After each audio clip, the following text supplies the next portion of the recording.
আপনাদের দুজনকে পেয়েছি, আপনারা দুজনেই মানে এক কথায় বলা চলে সিনেমার ক্যাপ্টেন অফ দ্য শিপ। হ্যাঁ, তো আপনাদের কাছে একটা প্রশ্ন শুরুতে না রাখলেই না, যদি জানতে চাই যে বাস্তবের সিনেমার বা চলচ্চিত্রের অবস্থাটা কি, আপনারা কি বলবেন আপনাদের চোখে? এখন আমার কাছে অনেক সময় মনে হয় যে আমাদের এখানে চলচ্চিত্র ছিল, জি, আর আমরাও পরিচালক ছিলাম। বর্তমানে এরকমই মনে হয়, কেননা মানে আপনি বলছেন চলচ্চিত্র ছিল, আপনারা পরিচালক ছিলেন। এরকমই আর কি। আমরা পরিচালক ছিলাম, আমাদের এখানে চলচ্চিত্র হতো। আপনি যদি 1 দশক 2 দশক পেছনে যান, তাহলে দেখবেন যে চলচ্চিত্রের বাজারটা কত রমরমা একটা বাজার ছিল, এফডিসিটা কত গম গম করত। আজকে তার কিছুই নাই। মানে তার যদি আমরা বলি যে 4 আনা, সেই অংশটুকু অবশিষ্ট নাই। এখন হয়ে গেছে ঈদ কেন্দ্রিক চলচ্চিত্র, ঈদে 2-4টা ছবি রিলিজ হচ্ছে।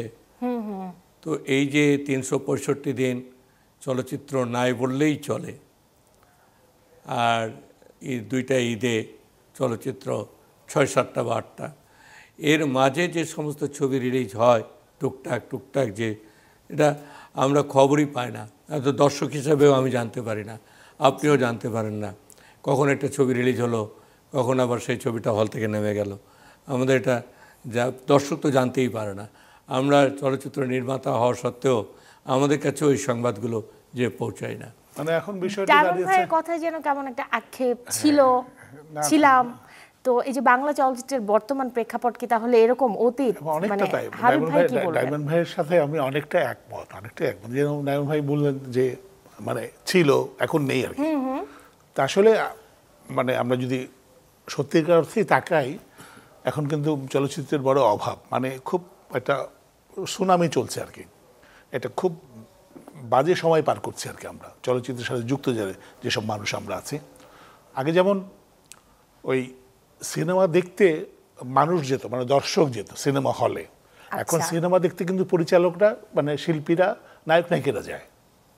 এটা এখন কিন্তু যায় না, ওরা দাওয়াত দেয়, ফেসবুকে বলে আসেন আমি ওই হলে থাকবো, আমি নারায়ণগঞ্জে যাব, এসব বলছে। কিন্তু তবুও ওই যে মাঝে মধ্যে যে সমস্ত ছবি রিলিজ হয় ভাগ্যক্রমে, সেটার ক্ষেত্রে, হ্যাঁ সেটার ক্ষেত্রে, কিন্তু পুরো চলচ্চিত্র ইন্ডাস্ট্রিটা, এটা যে একটা ইন্ডাস্ট্রি, এটা যে একটা শিল্প, এটা নিয়ে কিন্তু মাথা ব্যথার খুবই অভাব।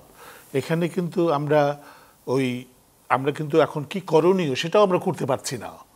এটার জন্য আমি মনে করি যে এটা আমাদেরই চলচ্চিত্রের সাথে যারা যুক্ত মানুষগুলো আছেন, অনেকগুলো সংগঠন আছে, এদেরই ব্যর্থতা।